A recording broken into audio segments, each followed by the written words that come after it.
Welcome to the Wisdom That Breathes channel. Across all our platforms, we try to share wisdom which is relevant and accessible to everyone. But on this particular platform, we go deeper into some of the ancient principles found within the scriptures.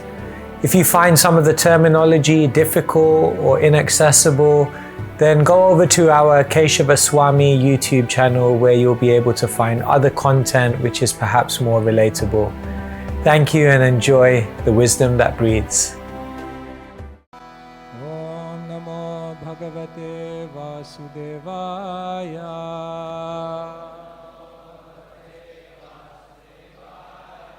Om Namo Bhagavate Vasudevaya. Om Namo Bhagavate Vasudevaya. Om Namo Bhagavate Vasudevaya. Narayanam Namaskritya Naram Cheva Narottamam Devim Saraswatim Vyasam Tato Jayamudiraye Nastapraeshva Bhadreshu Nityam Bhagavata Sevaya Bhagavatyuttama Shloke Bhaktir Bhavati Naishtiki Grantaraj Srimad Bhagavatam Ki. So Srila Prabhupada has given us the good fortune to read from Srimad Bhagavatam. Srimad Bhagavatam is not just a book that we read to get some information so that we can come back out in the world. You see, there are two levels of reading Srimad Bhagavatam. One level is that we come in the morning, we read, we get some information, then we close the book, then we go out into our life. So that's nice. But it's explained that Srimad Bhagavatam is a whole world. So the great souls, they open the Srimad Bhagavatam, they read, and then they stay here. They stay here in the world of Srimad Bhagavatam. So eventually, if we learn this art, Yatrin vadam rasa jnanam svadu svadu pade pade. The sages of Naimisharanya are hearing Bhagavatam and they're saying that this knowledge, it is not just dry knowledge, this is rasa jnanam. This knowledge is so relishable that svadu svadu pade pade. At every moment when we're hearing this, it is enlivening our heart more and more and more. So, today we'll read a few verses from Srimad Bhagavatam. We'll discuss some things. And today we'll also speak about the family business, book distribution. Sankirtan Yagya Ki.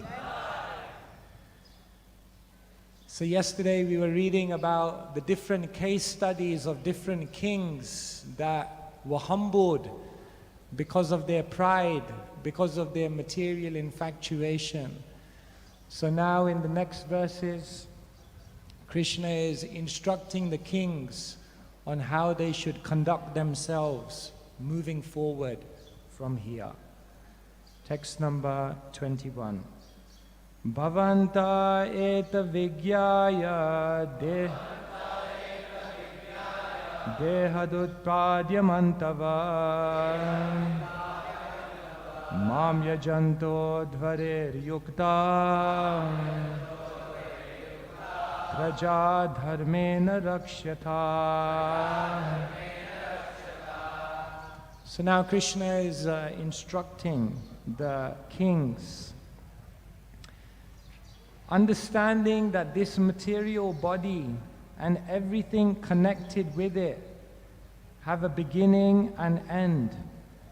Worship me by Vedic sacrifices and with clear intelligence, Protect your subjects in accordance with the principles of religion. Here, just look very closely. Krishna is explaining what should be the quality of a leader. Jai Shri Shri Radha Rasa Bihari ki, Shri Shri Gaur Nitai ki, Sitaram Lakshman Hanuman ki. So remember, the kings of ancient times, they were not just Raja, they were not just kings, they were Raja Rishis. They were saintly kings. They were not just warriors, but they were spiritual warriors. They were very, very deep. They had a very, very profound understanding of life, reality, the purpose of why we are here in this material world. So we go to the next verse. There's no purport here. Shantavanta prajatantun Sukham dukham bhava bhavo Praptam praptam cha sevanto Machita vicharisyatha. So now Krishna continues instructing them.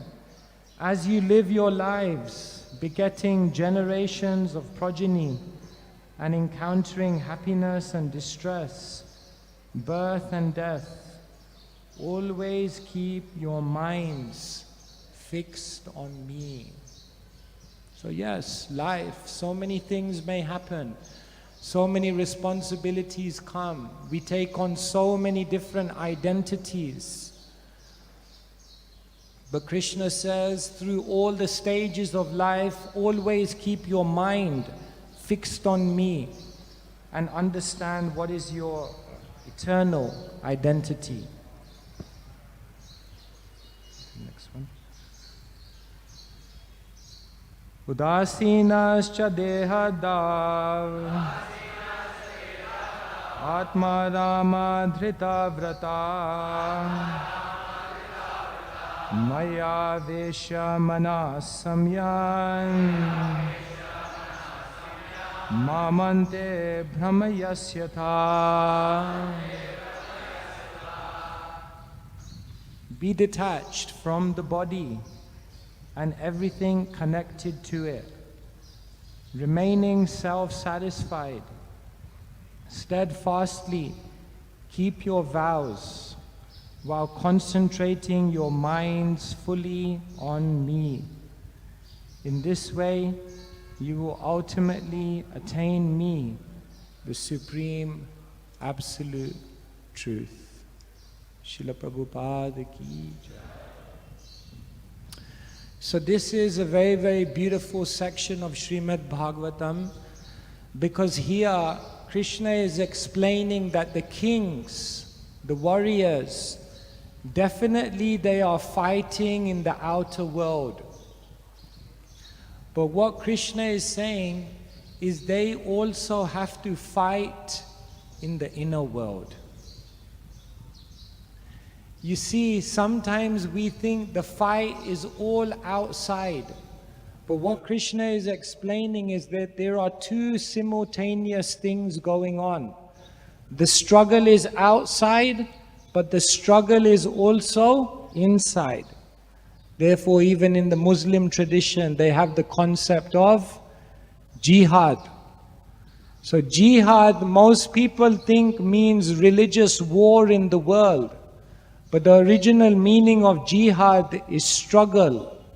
Because the Islamic theology is also explaining that there is a struggle within our own selves. So a king is meant to conquer. If you don't conquer, then you're not a king. King is one who conquers, but not just conquers the outer world, one who conquers the inner world. Once there was a sage, he was in his hermitage in the forest, and one king, he was coming through the forest, so somehow he came into the hermitage of the sage. So the sage was meditating. Finally, the sage opened his eyes. The king looked at him, looked at his hermitage. There was nothing in there. So the king looked at him and said, "Who are you?" The sage looked back at the king and he said, "I'm a king." He said, "I'm a king." Really? The king started laughing. He said, "If you are a king, where is your kingdom?"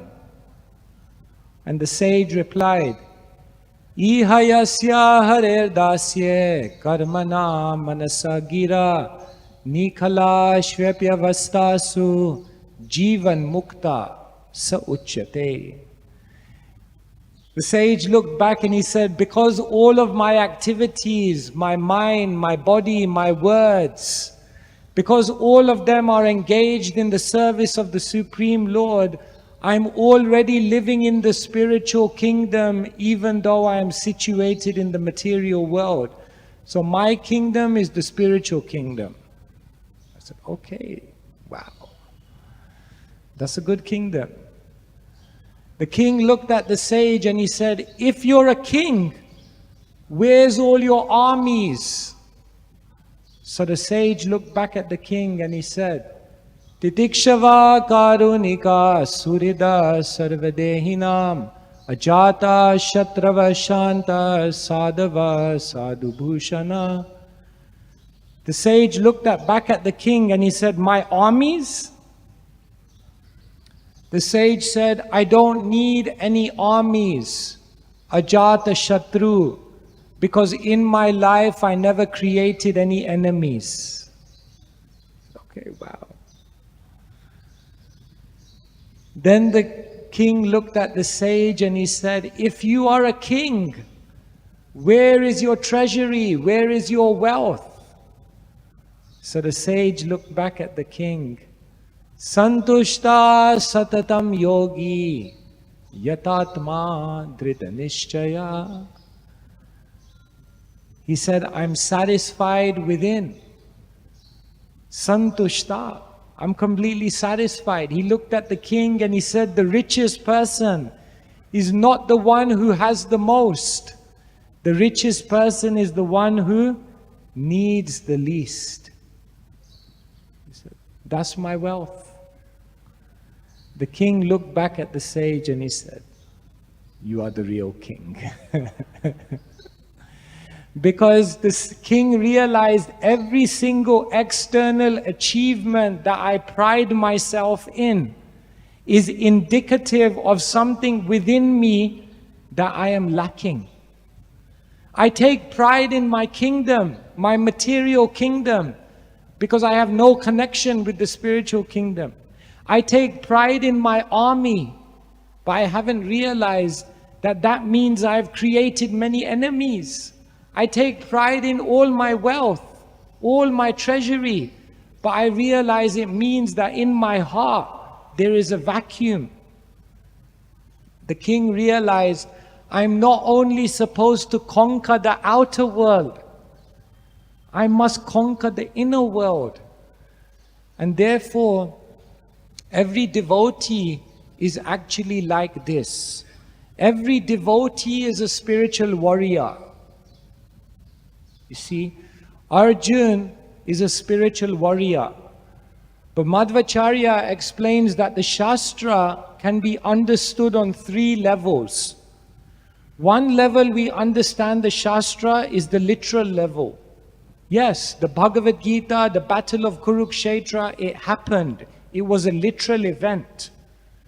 But Madhvacharya says the second level of Shastra is ethical or didactical. We learn lessons. So yes, literally the battlefield of Kurukshetra, the battle took place. But ethically, didactically, we learn many lessons from this incident.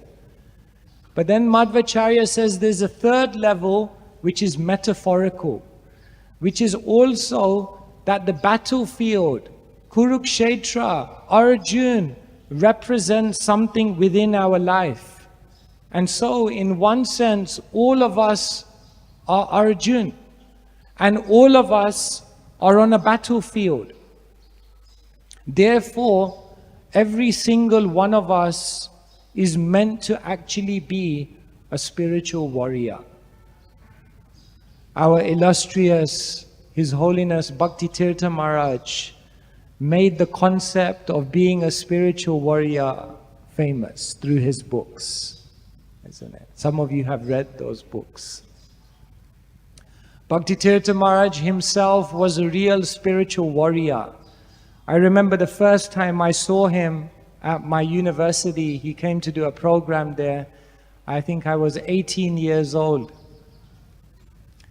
And when I saw Bhaktitirtha Maharaj, 3 things stood out to me about him. Number 1, his smile. Number 2, his speech, very powerful. And number 3, his style. He knew how to dance. Even when he would walk, it would be like he was dancing. Very, very charismatic, spiritually powerful person. But he taught the world that actually we're all trying to become spiritual warriors. Each one of us in this room, we have to fight a battle in the outside world. Sometimes people think Kshatriyas are the only ones who are fighting. That's not true.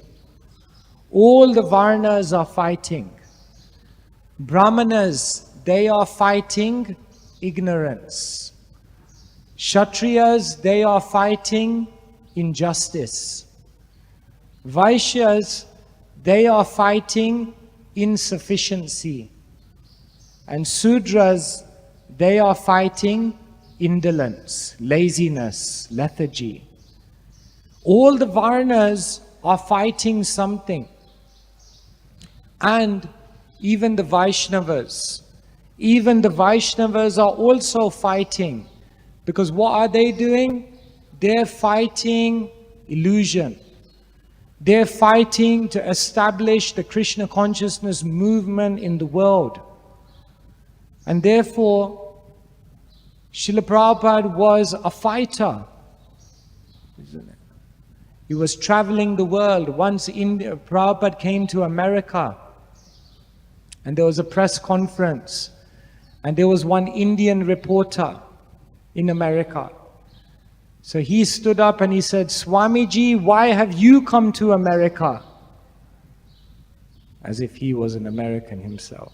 He was an Indian. So Prabhupada looked back at him and said, "Why have you come to America?" So the Indian reporter, he looked back at Prabhupada and he said, "For better opportunities." Prabhupada said, "Me too." But you came for better opportunities to take. You came for better opportunities to enjoy. You came for better opportunities to exploit. But I came for better opportunities to give. I came for better opportunities to fight all of this illusion.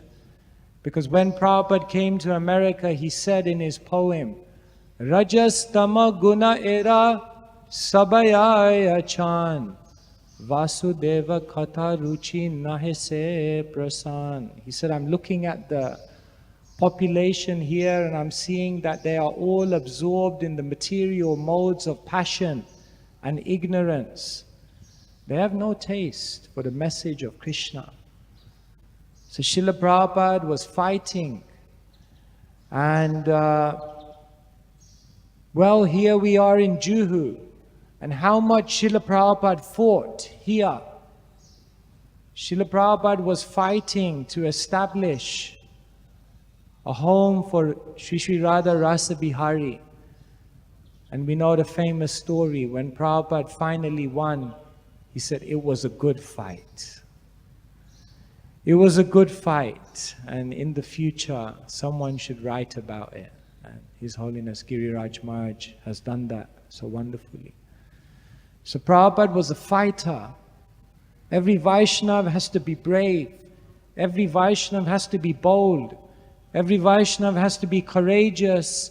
Because as we fight to establish Krishna consciousness in the world, there will be opposition. Srila Prabhupada said, when I was in Vrindavan, the Goswamis were opposing me. When I was in Mayapur, my godbrothers were opposing me. When I came to Mumbai, the municipality were opposing me. When I went to America, the deprogrammers were opposing me. Prabhupada said, factually, wherever I went in this world, I was met with opposition. But Prabhupada never gave up. He was a brave, bold fighter, a spiritual warrior on behalf of Krishna.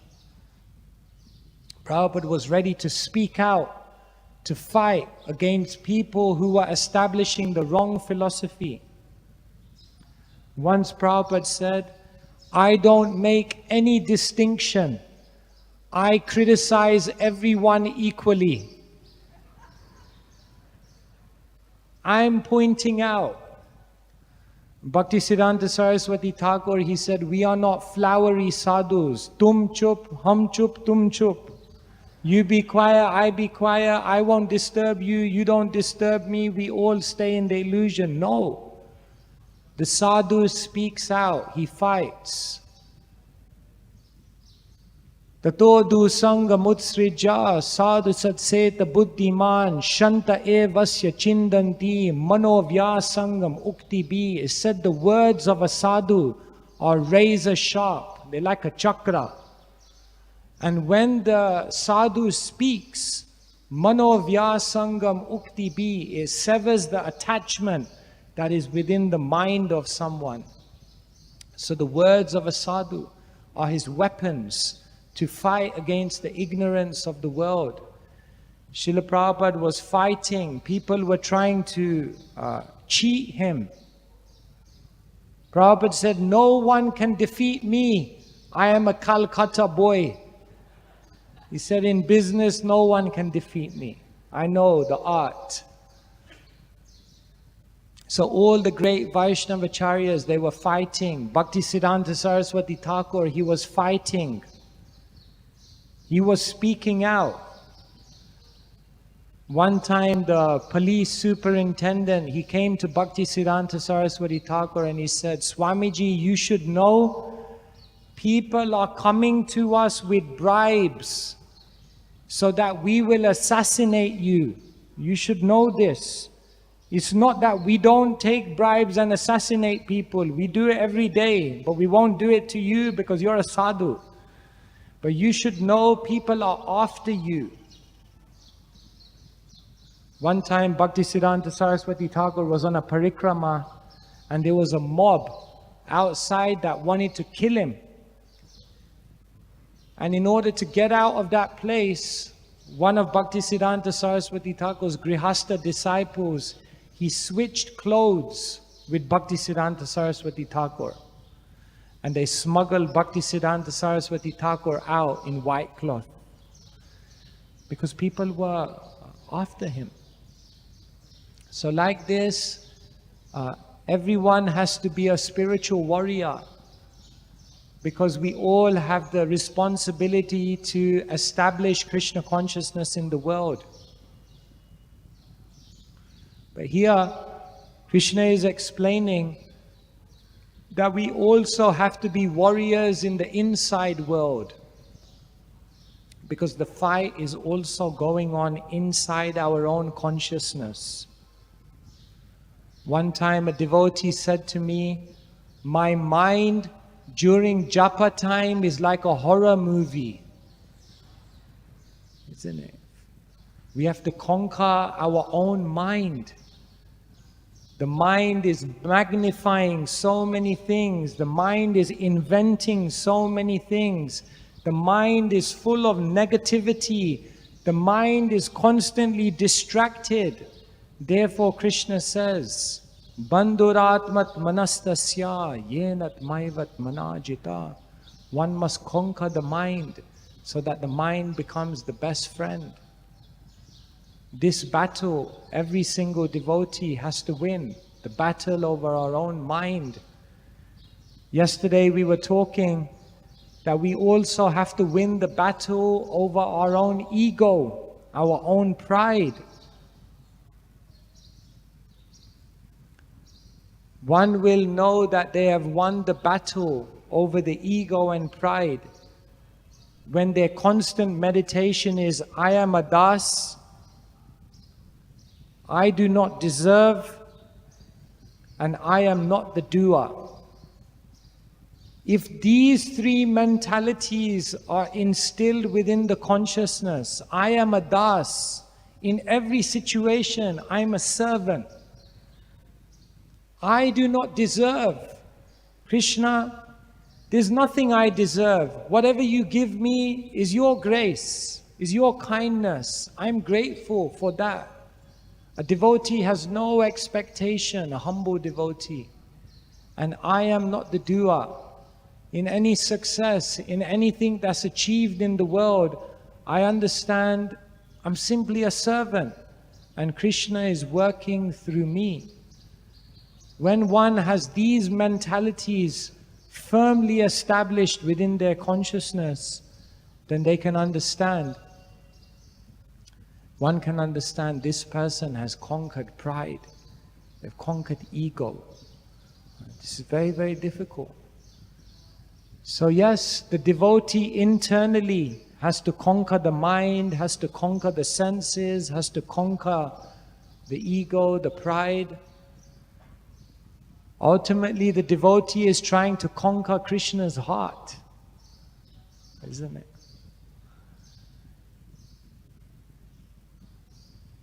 Krishna says that the devotee has conquered him. Aham bhakta paradhino yashvantantra ivadvija sadhubir grashta hridayo.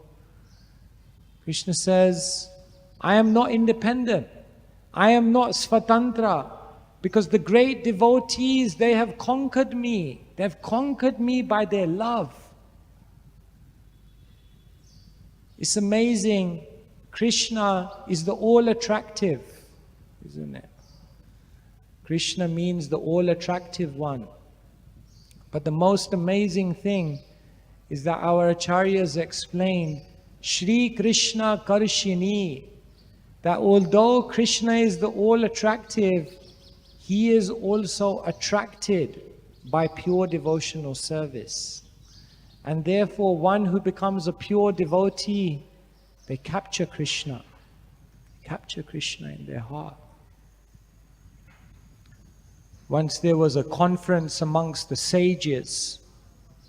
So they were trying to understand who is the greatest, what is the greatest.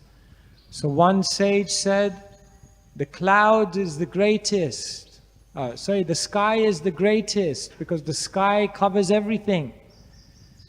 And then one sage said, no, the clouds are greater because they can cover the sky. Then another sage said, no, the wind is greater because the wind can move the clouds. And another sage said, no, the mountain is greater because the mountain can stop the wind. Then another sage said, no, the earth is greater because the earth is holding up the mountain. And then another sage said, no, God is greater because God is holding up the earth. And then God appeared and he said, no, my devotee is greater because they are holding me within their heart. Sadhavo hridayam mayam sadhunam hridayam tvaham madanyetena jananti naham tebhyo managapi. It says, I am in the hearts of my devotees, and my devotees, they are in my heart. I don't know anything but them, and they don't know anything but me.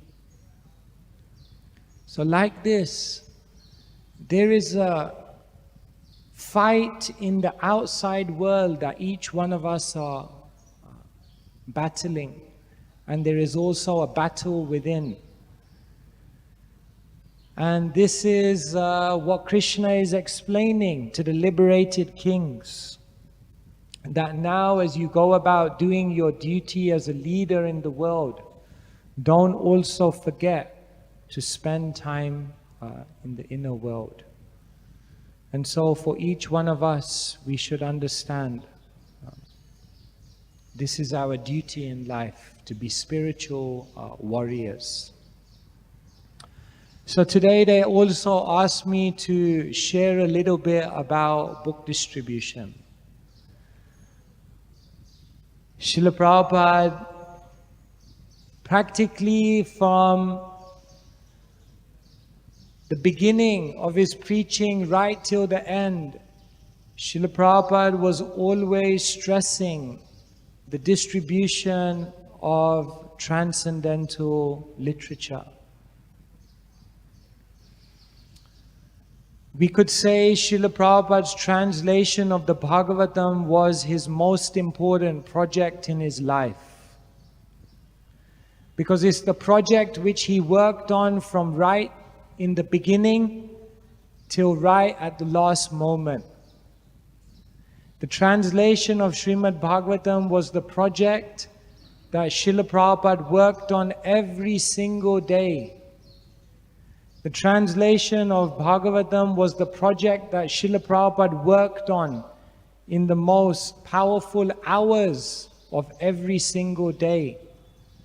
And therefore we can say Srila Prabhupada left his heart in his books, and therefore he wanted these books to be distributed widely to as many people as possible. So many of us have had the fortune of being involved in sharing Srila Prabhupada's books with others. I myself had the fortune for about 15 years to travel all over the United Kingdom, trying to distribute Srila Prabhupada's books. And I have to share with you that my most magical, my most memorable, my most mystical, my most moving experiences in spiritual life have been while on book distribution. Because on book distribution, miraculous things begin to happen. On book distribution, Krishna becomes very, very active. Because Krishna explains, Nachatasman manusheshu kashkin me priyakritama bhavita nachame tashmad anya priyataro bhuvi. Krishna says, for one who tries to share this knowledge with others, pure devotional service is guaranteed. There's no person more dear to me than that person. So each one of us have the opportunity to become a spiritual warrior. It's very, very easy. We only have to pick up some books and go out on the street and try to meet some people. So I'll share with you one experience we had to show you the power of Srila Prabhupada's books. Would you like to see the power of Prabhupada's books? So once we were traveling Sankirtan. So you know what it's like in the traveling Sankirtan van. Everyone goes to sleep, except the driver, hopefully. So we all went to sleep. The driver was driving. Finally, the van stopped. We realized we're in the town. So we all came out of the Sankirtan van. And when we came into this town, there was nobody there. Not one person in sight. So we looked at the driver. We said, are you sure you came to the right place? So finally we met someone. We said, which place is this? So they said the name of the place. We looked at the driver. We said, you came to the wrong place. There's no one here. So we said, okay, we should drive to the next town. So the driver, as we were driving back to the Sankirtan van, he said, no, it's all Krishna's arrangement. Everyone gets philosophical when they make a mistake. He said, it must be Krishna's arrangement. We must have come here for some purpose. He said, let's stop one person and let's see. Let's try and give one person a book. We looked at him and said, first you have to find one person. There ain't no people here. Finally, in the distance, we saw one man coming. So all 6 of us looked. He said, look, there's one man there, stop him. So this man, he was walking. 6 of us surrounded him. He said, we're monks. He said, okay. He said, we're distributing books on spiritual. So one devotee put a chant and be happy in his hand. And he looked back at the devotee and he said, I already got it. In fact, he said, I was just at the beach 10 minutes ago reading this book. So what had happened is that he had received this chant and be happy from one of his friends some weeks back. And he was already reading the book. He changed all of his life, all of his habits. He had never met any devotees. He had never been to any temple, but he read the chant and be happy. And because in the chant and be happy, Srila Prabhupada is explaining you have to chant on beads. So he even made his own beads, his own japa mala, and he was carrying that japa mala with him. You want to see? This is the person we met on the street.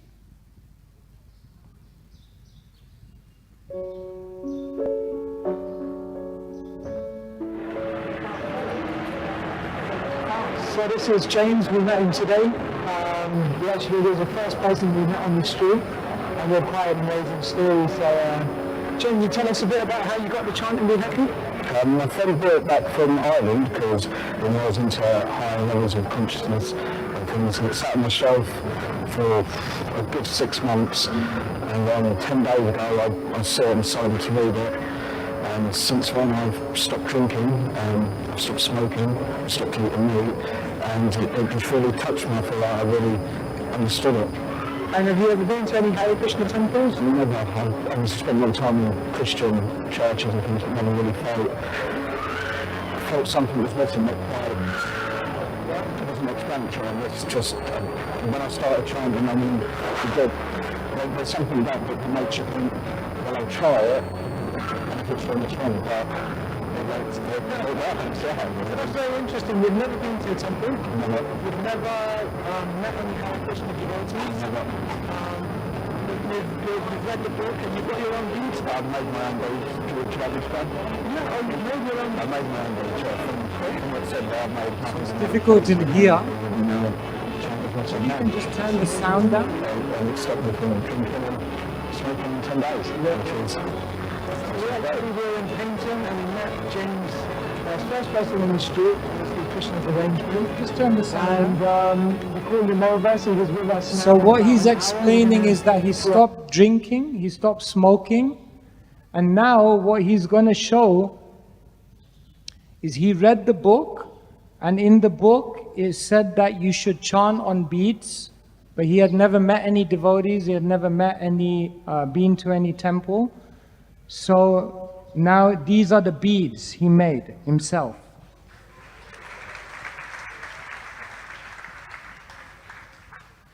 So he went to the shop. Your beads? Yeah, I made my own beads. 108 beads with a Krishna bead at the bottom to turn around and chant again. And that was just all from reading the book. You Yeah. never met anyone. No, the second day, that was it. I went and bought my beads and threaded them up. Cool. Amazing. Jai Srila Prabhupada ki. So like this, when we go out, people receive books. We have no idea. Srila Prabhupada's words are so powerful. Srila Prabhupada's potency is coming through so much in his books. So what Srila Prabhupada would often say is that there are people out there who are waiting to be a devotee. All we have to do is go out. They're already there. People are waiting. I'll tell you another story. Once I was in Paris. I was doing the marathon in Paris, Christmas marathon. So I was standing in the street with a Bhagavad Gita in my hand. So one boy, he walked up to me and he looked at the book. He said, "Is that Krishna?" I said, "Yes." So he was from a Muslim background. His name was Abdullah or something like that. So he said, "I want this book." So I said, "How do you know Krishna?" He said, "I was traveling in India and I spent some months in India, and during my trip to India I went to one temple. And since going to that temple, I can't get Krishna out of my mind." So I said, "That's interesting." I said, "Which temple did you go to?"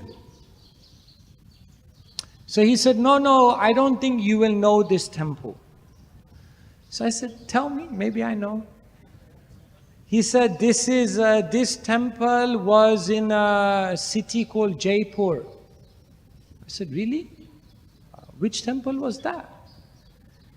He said, "It was the temple of Govinda." And he said, "Since I went in that one temple and I saw that deity of Krishna, I can't get Krishna out of my mind." And you know what Rupa Goswami says, isn't it? Smeram bhangi traya parichitim sativishte nadreshya vamsi nyastadhara kishalayam ujvalam chandrakena govindakhyam haritanum iti keshitirtho pakante ma prekshistastava yadi bandhu sange stirangaha. Rupa Goswami makes a prayer and he says, if you're at all interested in family, friendship, love, society, then don't look at Govinda. Because this Govinda, he is standing on the banks of the Yamuna at the Keshi Ghat, and he's casting sidelong glances. And if your eyes meet his eyes, you will not be able to get him out of your mind. I looked at this boy, Abdullah, I said, "You're the living proof of this verse." He just saw Krishna once, that was it.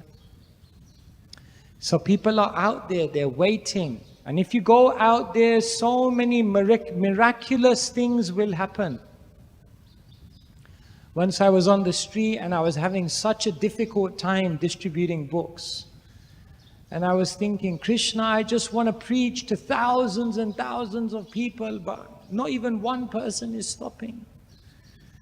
So I became so frustrated that I started speaking like an American, just to mix it up. So I was stopping people. "Hey, how you doing? I'm from America.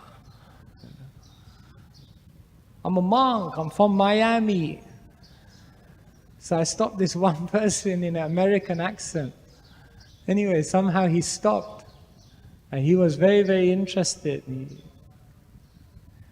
But now I was 5 minutes into the conversation, I was speaking like an American. So I had to carry on speaking like an American, because I couldn't. Then finally he said, "Okay, I'll take all the books." And he said, "You're a fascinating person." He said, "I want you to come on my radio show. I've never met an American monk. So can you come on my radio show?" So I had to go on his radio show speaking like an American. National radio. So Krishna fulfilled the desire to preach to many thousands. So it's a great opportunity. Sri Chaitanya Mahaprabhu's pastimes are going on even today. Bhaktivinoda Thakur explains this. Adya piha shay leela kah gaura roy kona kona bhagyavan dekhi bar apoy. Sri Chaitanya Mahaprabhu's pastimes didn't end 500 years ago. Sri Chaitanya Mahaprabhu's pastimes are going on even today. Kona kona bhagyavan, but who's that fortunate person? Who is that person who will become a spiritual warrior, who will come outside of their comfort zone and try to begin to deliver some transcendental knowledge to others, such an unfortunate person, Deki Bada Boy, that person can see Sri Chaitanya Mahaprabhu's pastimes going on even today. So it's a great opportunity. Here we're reading in the Bhagavatam that Krishna is telling the kings, you have to conquer, you have to be spiritual warriors. And that means you have to be deep within and then to also go out into the world. And as we do this, then Krishna becomes very, very active in our life, and miracles begin to happen. And most importantly, one will gain the favor of Srila Prabhupada. Srila Prabhupada will smile on us if we do something to try and spread this Krishna consciousness movement, because that is the heart of the parampara. The heart of the parampara is somehow how can we reach all the conditioned souls. So someone in their life who takes the responsibility to try to reach some of those conditioned souls on behalf of Srila Prabhupada, such a person's life becomes very, very magical. Hare Krishna, Krishna Krishna, Hare Hare, Hare Rama, Rama Rama, Hare Hare. Srila Prabhupada ki jai.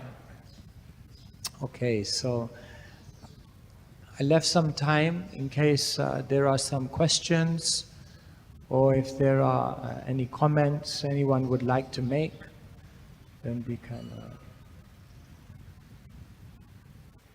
take some questions. Okay? Yes.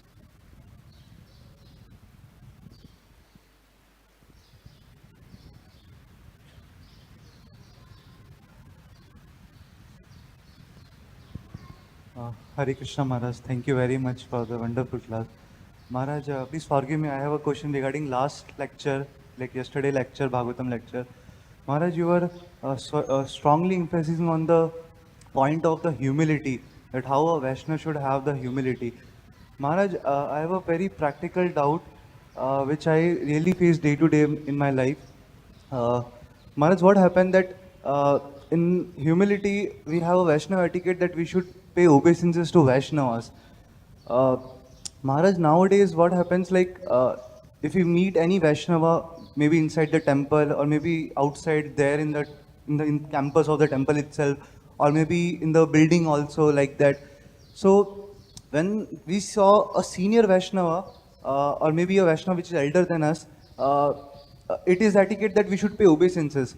But Maharaj, like what happens, like because the place is not that much good or it's not a proper room, so it feels internally that if we pay obeisances to that Vaishnava will also pay obeisances to me. And what happened that it feels really bad that that Vaishnava is now paying obeisance in such a ground place which he should not be. So that type of things come in my mind, Maharaj.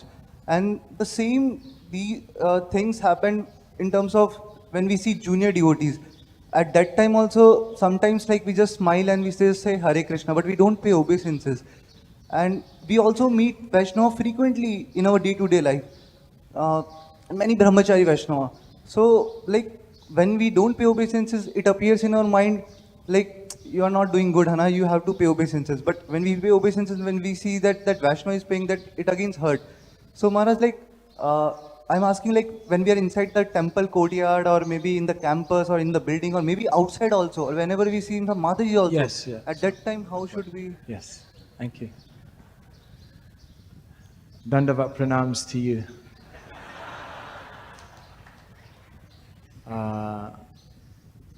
Paying obeisances is such an important part of Vaishnava culture. We even hear of how the Goswamis of Vrindavan, every single day they were bowing down a certain number of times.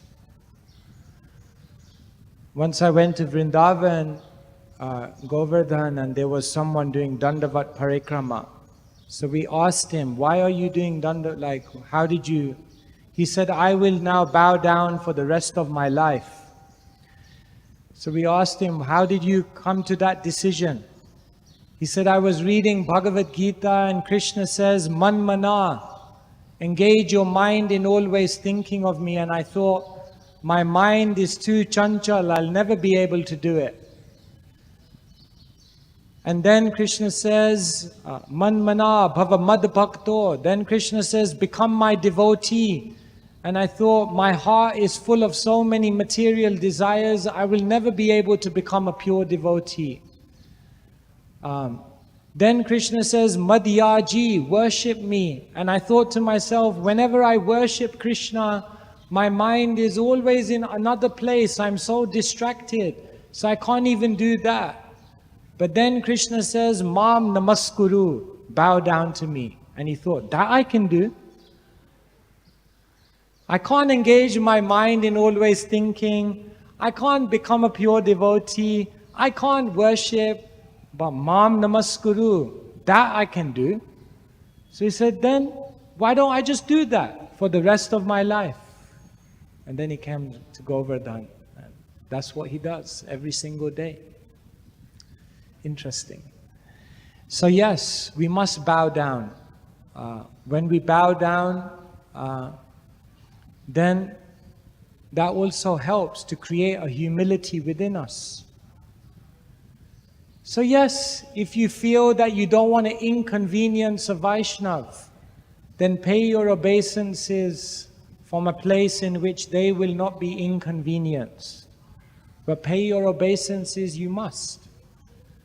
If you can't pay your obeisances physically, then try to at least in your mind pay your obeisances. But yes, you must. So yes, if we can do this, this is a very beautiful culture. We come in front. Yes, I won't say more on that. I think it's okay. Hare Krishna Maharaj. Forgive me if I make any mistake while asking the question, because from mobile screen to seeing you in front of me, it's like I'm bit nervous. So in one of your lecture, you have shared your story of your book distribution in your hometown, where you were planning to go somewhere else, but because of time and traffic, you ended up doing book distribution in your hometown, where you were nervous, like I have grown here, like my childhood was here in this town, and how I can go to that place to do book distribution. So we are also from nearby areas, so we are also having that nervousness, like, oh, what if someone sees me in this dhoti kurta and I'm distributing books. So that nervousness is also always there. So how you conquered that nervousness? Thank you, Maharaj. So many devotees are living a double life. One life here, one life out there. How many will put a picture of themselves with tilak on their Instagram profile? Will you? Are you confident enough to tell the world, yes, I'm a devotee of Krishna? So, over time, what happens is we have to become confident in being a devotee of Krishna. You see, people think you're crazy, and you're looking at them thinking they're crazy. Once my mom, she came to me and she said, can't you just be normal? I said, it's too late. But we don't want to be normal. Bhakti Tirtha Maharaj, he said, those who are now considered normal accept the principles and values of an insane world. Do you want to be normal? If someone looks at you and says, you're not normal, you should think, I'm doing good. I don't want to be normal. So if you are confident, then other people will be okay. You see, it's all in the mind. Like nowadays when I walk on airports, it's like a little shocking sight. You know, first there's a monk all in saffron, then he's like 7 foot tall, then he's holding a stick. It's like, So sometimes you're walking through an airport and people stare at you. So you know normally when someone stares at you, you look away. But now when someone stares at me, I just look straight at them. And I just keep looking at them. And then eventually they start thinking like, my God, is there something wrong with me? It's all in the mind. So if you are confident, other people will be okay. Actually, everyone is looking for Krishna. Actually, people like to meet a spiritual person. Actually, beyond the surface, people are not happy. And when you come and you explain to them, I'm doing something different, they will actually be inspired. So be confident. You know, like before I joined and came to India, I needed to come make enough money to get an airplane ticket here. So I ended up becoming a baggage handler in the airport. You know, that's coolie. I had a degree and everything, but I needed to get some money, so I was doing this.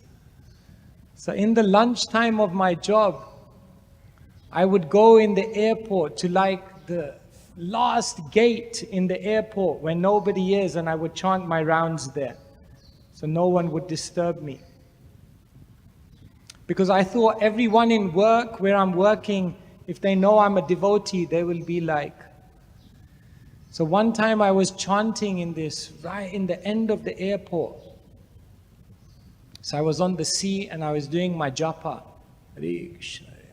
Eyes closed, like sitting like this. And then I heard this sound, Sandeep, that was my name before. Sandeep, Sandeep. So I looked up, I thought, my God, it's Krishna. So I looked up, Krishna wasn't there. So I looked forward, and then it was this one person from my work. So he said, what are you doing? So I thought, oh man, like now. I said, no, I'm just relaxing here, I'm coming. He goes, no, what's this on your hand? What's these beads? So I said, no, this is just, don't worry about this. By the way, what's happening? No, I want to talk about this. So then I had to tell him, no, I'm a Hare Krishna, I chant, I do this, I follow the... So he was amazed. He's like, wow, I've been looking for someone to speak to about this. So he went back to the staff room and he told everyone, you know this guy, he's like this, he's spiritual, he chants, he meditates. Next day when I came in the staff room, it's like they rolled out a red carpet for me. They said, they gave me like a Vyasasana. They said, you sit down now, we want to ask you questions. I became like the guru of the whole company. You know? I was thinking these people will not be into it, no one will be interested. But everyone's looking for Krishna. So be confident, be bold, and you will see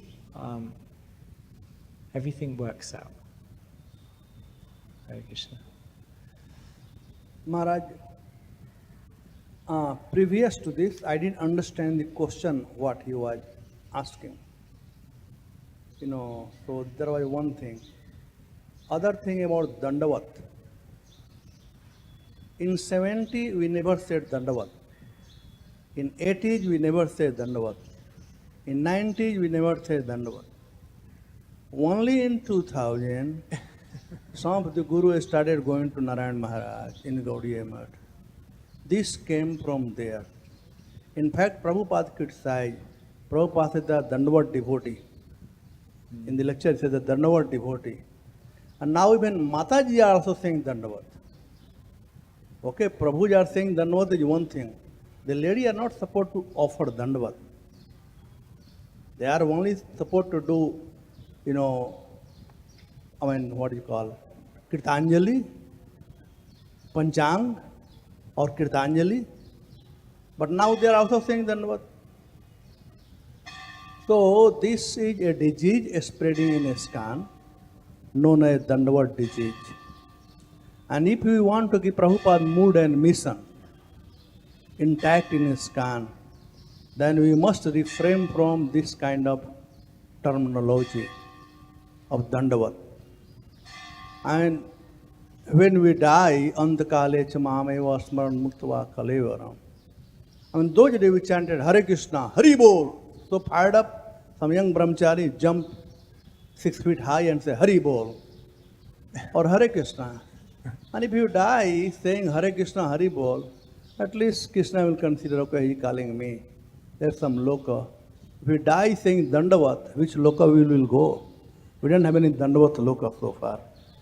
Krishna had to create a Dandavat loka. Anyway, so this is I wanted to tell that Prabhupada's mood and mission have to be kept intact. There is no Dandavat in our society. Prabhupada never introduced Dandavat. He always said Hare Krishna. Whether you see, when he is going morning walk on Juhu beach or any people will say, when they say Jai Sri Krishna, and Prabhupada said Hare Krishna. Very strict. So still I wanted to know what was his question. I didn't understand. What was my question? His question was that sometimes we pay obeisances, not dandavats. We pay obeisances and some other senior may pay obeisances back. So he does not want to inconvenience them. He feels bad. That was his question. Anyway, only some real senior page obeisances. In return, many citizens say Hare Krishna. Yes. So you don't need to worry too much about that one nowadays. Thank you. Thank you, Devakinandan Prabhu. Yes.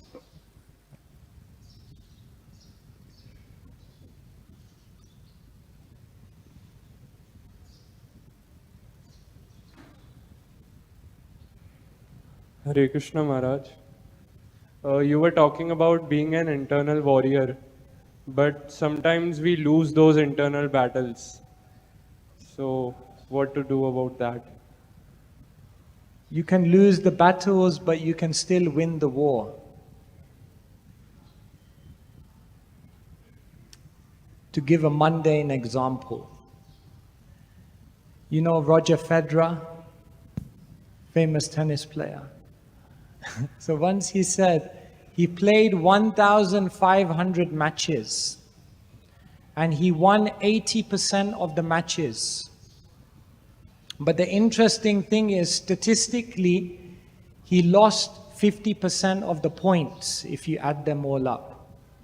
So 50% of the time he was losing the point, but still he ended up winning 80% of the matches.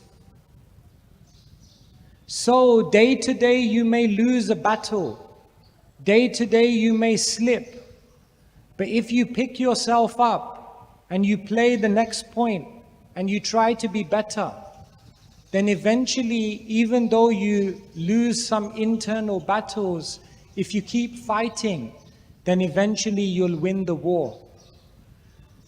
Krishnadas Kaviraj Goswami says, Durgame patimein dhasya skalat pada gater muhu svakripa yasti danena shanta shantva valambanam. He says, my path is very difficult and I'm slipping again and again, but the stick of the mercy of the Vaishnavas is holding me up. So yes, we may make a mistake. The Bhagavatam is full of individuals who made mistakes. In Canto 1, Parikshit made a mistake. In Canto 2, Brahmaji made a mistake. In Canto 4, Dhruva Maharaj made a mistake. In Canto 5, Bharat made a mistake. In Canto 6, Ajamil made a mistake.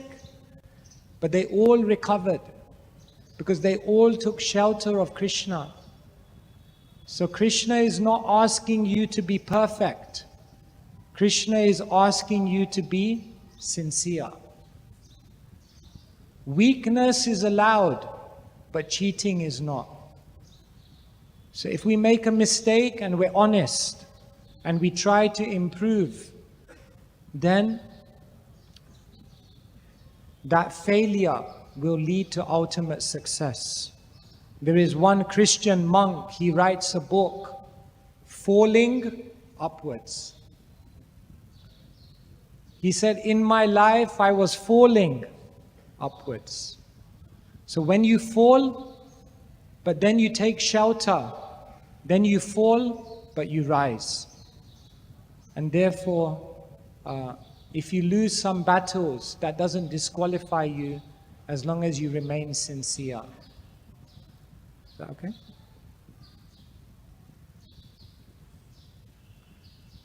I think Mataji's had some questions also.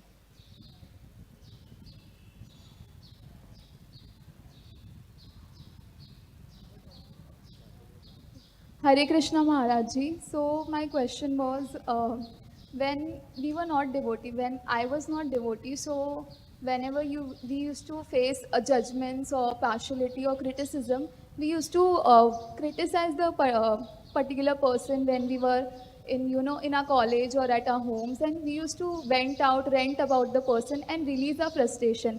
That is what I used to do. But now that I know that it is not the right thing to do, but still we have to face those things, and now it seems like I have to face it more, because now family is not also supportive. They also say everyday things like about the spiritual life, but as we know that it is not the right thing to criticize or rant about the people, so the other option is that you remain silent, and that is also fine, like I remain silent. But it comes as like suppressing our emotions, and as far as I know, suppressing emotions are not that good, not a healthy way. So what do you think about that? And if it is not healthy, what proper ways I should deal with my emotions, which is like actually becoming very complicated and very suffocating for me? Thank you. So yes, in our life there will always be opposition. If there is opposition, it's a good sign. It means you're doing something. If no one opposes you, it means you're not doing anything. Bhaktisiddhanta Saraswati Thakur, he said, when you have a disease and you treat it with homeopathic medicine, then the first stage of success is that the disease becomes worse, and then it becomes better. So definitely in your journey there will be people who will oppose you. Definitely in your journey there will be people who criticize you, who discourage you. A devotee knows how to use all of that discouragement to become more determined. You see, even the people who criticize us or question us, they are actually helping us to come closer to Krishna in a different way. You see, when I wanted to join the temple and my parents opposed me, then what it meant is that I had to think more deeply within myself. Do I really want to do this? So their opposition actually helped me to think more deeply about what I'm doing. And actually their opposition helped me to develop more conviction. Because if everyone had said, yes, yes, carry on, do it, and there was no opposition, then I wouldn't have developed the same amount of strength. You see, if you want to develop muscles, then there has to be some resistance. If there's no resistance, then how you will develop muscle? So Krishna strategically arranges in your life for resistance, for opposition, for obstacles, because that actually helps you to become stronger. So, the way that you deal with all of these obstacles and negativity is just have good devotee friends and speak to them. Tell them your struggles, tell them your challenges, and they will help you to deal with any negativity that may be coming from other places. So if you have good friends, you can deal with any amount of negativity and criticism, and it won't discourage you.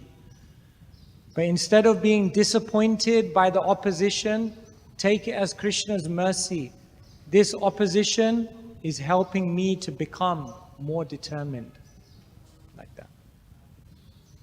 All right?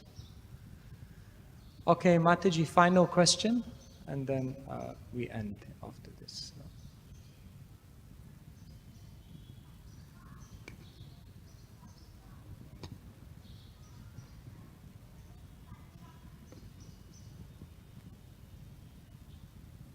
Hare Krishna Maharaj, when we go out to preach or tell people about Krishna here in India, not that they don't know about Krishna, but they feel doing small upvas, like no offenses to the demigods Maharaj, but they feel doing upvas of Shravan or getting Ganpati at home for 1.5 days or doing Surya Puja is equal to chanting. So how do we convince people that Krishna is the supreme most? How do we convince people that Krishna is the Supreme Personality of Godhead? You see, Mataji, every single person requires a personal approach. There is not one single preaching book. When they say this, you say this. When they are like this, you do this. Preaching is a relationship. Preaching is very, very individual.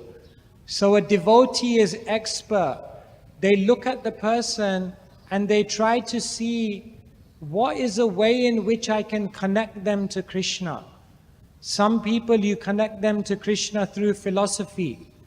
Some people you connect them to Krishna through friendship.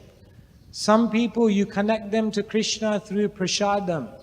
So you have to see in every single situation what is the relevant way to reach this person's heart. There is not one formula that if you do X, Y, and Z, then definitely they will become a devotee. With different individuals, Srila Prabhupada used different approaches. So, try to understand the needs, the interests, and the concerns of the person that you're trying to help in Krishna consciousness.